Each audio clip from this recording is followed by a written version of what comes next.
ہشام بن عبد الملک بنو امیہ کا بڑا تگڑا حکمران گزرا ہے.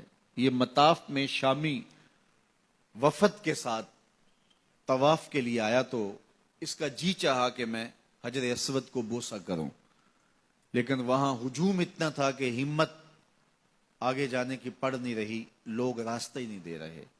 خیر یہ ایک سمت کھڑا ہو گیا انتظار کے لیے کہ کوئی موقع ملتا ہے تو میں حجر اسود کو چوم لیتا ہوں. اچانک ایک نوجوان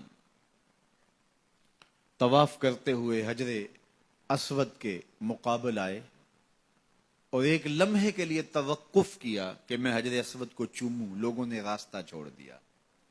یہ نوجوان حضرت امام زین العابدین تھے رضی اللہ تعالی عنہ. تو جب لوگوں کے دل میں یہ احترام دیکھا تو وہ شامی وفد بڑا متاثر ہوا اور حیرت زدہ ہوا کہ یہ کون نوجوان ہے کہ ہشام کے لیے تو لوگوں نے راستہ نہیں چھوڑا اور اس کے لیے راستہ چھوڑ دیا. تو وہ امام زین العابدین کو جانتے نہیں تھے. تو انہوں نے ہشام سے پوچھا من ھذا، یہ کون ہے؟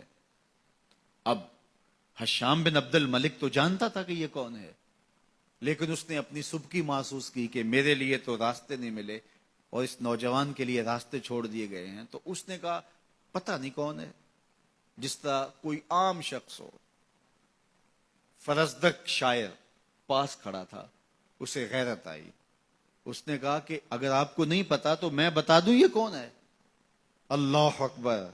اس نے کہا ھاذ الذی تعرف البطحا وطأتہ، کہا یہ وہ ہے جس کو بطحا کے سنگریزے بھی جانتے ہیں. والبیت یعرفہ والحل والحرم، اس کو بیت اللہ بھی جانتا ہے، اس کو حرم بھی جانتا ہے، اس کو مطاف بھی جانتا ہے، اس کو تو حرم کے پہاڑ بھی جانتے ہیں. یہ فاطمہ تو زہرا کا بیٹا ہے. بجدہ انبیاء اللہ قد ختموا، اس کا نانا نبیوں کا سردار ہے اور ختم نبوت کا تاج اس کے نانے کے سر پہ رکھا ہوا ہے. کہا کہ لیسا قولو کا من ھذا بدائرہ، تیرا یہ کہنا کہ من ھذا یہ کون ہے، مجھے نہیں پتا یہ کون ہے. کہا تیرا یہ کہہ کے تجاہل عارفانہ کرنا، کہا اس کو نقصان نہیں دے سکتا. اس کو عرب بھی جانتے ہیں، اس کو عجم بھی جانتے ہیں. کھڑے کھڑے امام زین العابدین کی شان میں اس نے قصیدہ لکھ دیا. ہشام کی تو توقع نہیں تھی. وہ شاعر جو بادشاہوں کے قصیدے لکھا کرتا تھا، آج اس نے امام زین العابدین کا قصیدہ لکھ دیا اور بادشاہ کی موجودگی میں اور رد عمل کے طور پہ. بادشاہ کو بڑا غصہ آیا. اس نے فرزدق کو جیل میں ڈلوا دیا. امام زین العابدین کو پتا چلا تو آپ نے اشرفیوں کی تھیلیاں بھیجی. تو اس نے چوم کے آنکھوں سے لگائی. کہا کہ حضرت میں نے یہ جو کچھ کیا ہے اشرفیوں کے لیے نہیں کیا، آپ کے نانا کی شفاعت کے لیے کیا ہے. تو اصل تو تخت و تاج یہ ہے. جو تخت و تاج کا مالک ہے لوگ اسے راستہ نہیں دے رہے. اللہ اکبر. بہلول دانا آیا نا بغداد میں، تو اللہ اکبر لوگوں نے راستہ دے دیا. تو کھڑکی سے یہ دیکھ رہا تھا ہارون الرشید.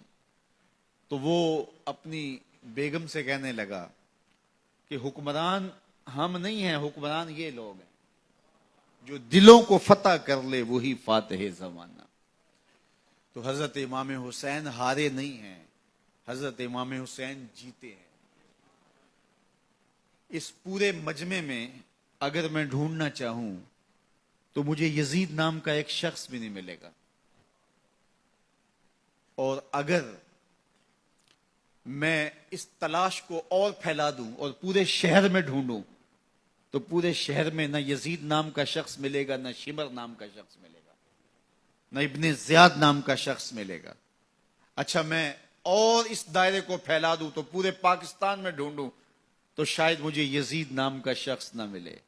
اور اگر میں ڈھونڈنے نکلوں تو اس ایک مجلس کے اندر مجھے سینکڑوں لوگ حسین ابن علی کے نام کے مل جائیں گے. اور اگر میں اپنی بہنوں اور بیٹیوں کے اندر مبارک ناموں کی تفتیش کرواؤں اور تحقیق کرواؤں تو کتنی بیٹیوں کا نام زینب ہوگا، کتنی بچیوں کا نام فاطمہ ہوگا، کتنی بچیوں کا نام سغرا ہوگا.